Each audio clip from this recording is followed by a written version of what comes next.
اعلان نبوت کے بعد میرے حضور علیہ السلام رات کو مکہ کی ایک گلی سے گزر رہے تھے کہ ایک گھر سے کسی کے رونے کی آواز آئی۔ آواز میں اتنا درد تھا کہ میرے حضور علیہ السلام بے اختیار اس گھر میں داخل ہو گئے۔ میرے حضور علیہ السلام نے دیکھا کہ ایک نوجوان چکی پیس رہا ہے اور زارو قطار رو رہا ہے۔ جب میرے حضور علیہ السلام نے اس غلام کے رونے کی وجہ پوچھی تو اس نے کہا میں ایک غلام ہوں، سارا دن اپنے مالک کی بکریاں چراتا ہوں، شام کو جب تھک کر گھر آتا ہوں تو مجھے سکون کی ضرورت ہوتی ہے، مگر افسوس کہ میرا مالک مجھے گندم کی ایک بوری پیسنے کو دے دیتا ہے جس کو پیسنے میں ساری رات لگ جاتی ہے۔ میں اپنی قسمت پہ رو رہا ہوں کہ آخر میں بھی تو ایک انسان ہوں اور میرا جسم بھی آرام مانگتا ہے، سکون مانگتا ہے، لیکن افسوس کہ میرے مالک کو مجھ پر ذرا بھی ترس نہیں آتا۔ یہ سن کر میرے حضور علیہ السلام نے فرمایا کہ میں تمہارے مالک سے کہہ کر تو تمہاری مشقت کم نہیں کروا سکتا، اس لیے کہ وہ کم وقت میری مانے گا ہی نہیں، اور ہاں میں تمہاری مدد کر سکتا ہوں کہ تم سو جاؤ، میں تمہاری جگہ چکی پیستا ہوں، تم سکون کر لو، میں تمہاری جگہ کام کرتا ہوں۔ غلام بہت خوش ہوا، شکریہ کرتے ہوئے یہ غلام سو گیا۔ میرے حضور علیہ السلام اس غلام کی چکی پیستے رہے، جب گندم ختم ہوئی تو اسے جگائے بغیر میرے حضور علیہ السلام واپس تشریف لے گئے۔ دوسری رات پھر وہاں چلے گئے، تھکے ہوئے غلام کو سلا کر خود چکی پیسنے لگ گئے۔ چوتھی رات جب آپ وہاں گئے تو وہ غلام بول ہی پڑا کہ آخر تم کون ہو، میرا اتنا خیال کیوں کر رہے ہو؟ میں ایک غلام ہوں، غلام سے نہ کسی کو ڈر ہوتا ہے اور نہ ہی کسی کو فائدہ ہوتا ہے، تو پھر آپ یہ سب کچھ کیوں کر رہے ہو؟ سن کر میرے حضور علیہ السلام نے فرمایا کہ میں یہ صرف انسانیت کی ہمدردی کے لیے کر رہا ہوں، باقی مجھے آپ سے کوئی غرض نہیں ہے۔ اب اس غلام نے کہا کیا تمہیں علم ہے کہ مکے میں ایک شخص آیا ہے جس نے نبوت کا دعویٰ کر رکھا ہے؟ میرے حضور علیہ السلام نے فرمایا ہاں میں نے بھی سنا ہے۔ تو یہ غلام کہنے لگا اگر آپ اس کی جگہ نبوت کا دعویٰ کرتے تو میں کلمہ پڑھ کر آپ کی غلامی میں آ جاتا، اگر آپ جیسا انسانیت کا درد رکھنے والا شخص اس کی جگہ نبوت کا دعویٰ کرتا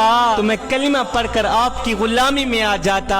یہ سن کر میرے حضور علیہ السلام نے فرمایا غلام میں انسانیت کے دکھڑوں کو اپنے دکھڑے سمجھنے والا ہوں، میں انسانیت کے درد کو اپنا درد سمجھتا ہوں، اور لوگ مجھے شفیق بھی کہتے ہیں، مجھے مہربان بھی کہتے ہیں، میرا نام محمد ہے، اور سن نبوت کا دعویٰ بھی میں نے ہی کر رکھا ہے۔ کہا سچ سے آپ ہی محمد ہیں؟ میرے نبی نے فرمایا ہاں میں ہی محمد ہوں۔ یہ سن کر غلام قدموں پہ گر کر کہنے لگا حضور خدا کے لیے مجھے کلمہ پڑھا دیں، اس لیے کہ جو نبی غیروں کا اتنا خیال رکھتا ہے وہ نبی اپنوں کا کتنا خیال رکھتا ہو۔